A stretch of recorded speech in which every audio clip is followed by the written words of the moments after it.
ఈరోజు తెలంగాణ 4వ అసెంబ్లీ ప్రారంభం కావడం జరిగింది.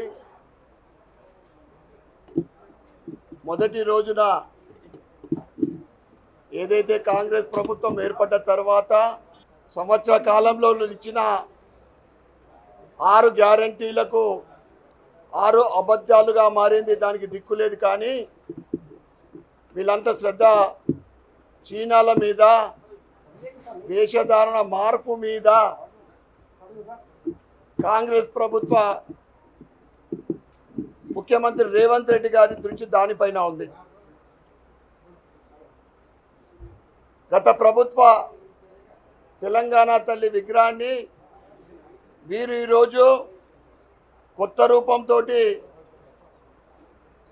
ఆవిష్కరణ చేయడం జరుగుతూ ఉంది. కేవలము దానికోసమే ఈరోజు అసెంబ్లీ ఒకరోజు నడిచింది.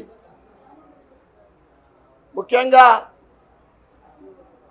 సోనియమ్మ జన్మదినం రోజున తెలంగాణ తల్లి ఉత్సవాలు ప్రతి సంవత్సరం చేసుకుంటాము అని చెప్పడం అనే దాన్ని భారతీయ జనతా పార్టీ తీవ్రంగా ఖండిస్తూ ఉంది.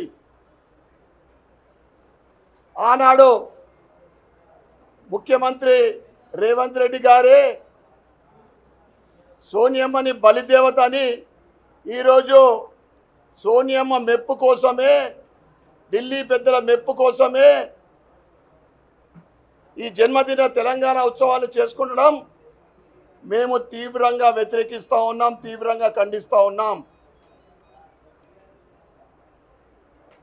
తెలంగాణ ఏదైతే 1200 మంది బలిదానంతో సాధించుకున్న తెలంగాణ, మీరు సోనియమ్మ జన్మదినం డిసెంబర్ 9న తెలంగాణ ప్రతి ఉత్సవాలు చేసుకుంటా అంటే అమరవీరుల ఆత్మ ఘోషిస్తుందని నేను తెలియజేస్తా ఉన్నా.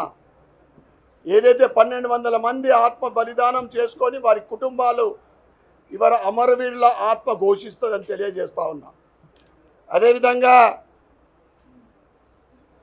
మేము అడుగుతా ఉన్నాం, తెలంగాణ నిజాం నిరంకుశ పాలన సంఖ్యలతోటి విముక్తి చెందిన సెప్టెంబర్ 17ని మీరు తెలంగాణ విమోచన దినంగా మీరు ఉత్సవాలు జరుపుకోవాలని మేము గత అనేక సంవత్సరాలను డిమాండ్ చేస్తూ ఉన్నాం.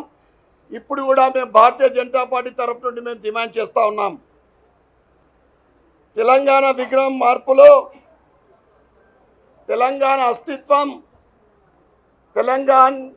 తెలంగాణకి ప్రతీక అయిన బతుకమ్మని తొలగించడం అనేది నిజంగా దీన్ని కూడా మేము వ్యతిరేకిస్తూ ఉన్నాం. బతుకమ్మ అంటే తెలంగాణ సంస్కృతి సాంప్రదాయానికి ఒక ఐకాన్. అది అటువంటి బతుకమ్మ లేకపోవడం అనేది సరైనది కాదు.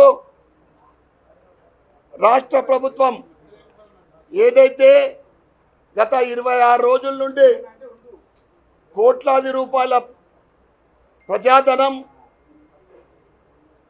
ఉత్సవాలు చేసుకుంటా ఉంది. ఈరోజు కేవలము సోనియమ్మ మెప్పు కోసమో విగ్రహ ప్రతిష్ఠ చేసి తెలంగాణ విమోచన దినం అది కాకుండా ప్రతి సంవత్సరం కూడా డిసెంబర్ 9ని తెలంగాణలో ఉత్సవాలు చేసుకుంటాం అనేది, దానికి కేవలం ఒక్కరోజు మాత్రమే అసెంబ్లీ నడపడం అనేది నిజంగా ఇది చాలా దురదృష్టకరం. నేను అనుకుంటే చరిత్రలో ఎప్పుడు కూడా ఈ రకమైనది ఆలోచన జరగలేదనుకుంటా. ప్రజాస్వామ్యంలో ఒక గవర్నర్ గారిని అవమానించినట్లయితే తప్పకుండా సెప్టెంబర్ 17నే తెలంగాణ విమోచన దినం రోజున మనము తెలంగాణలో ఉత్సవాలు చేసుకోవాలని మేము డిమాండ్ చేస్తూ ఉన్నాం, కోరుతా ఉన్నాం. భారత్ మాతా కీ జై.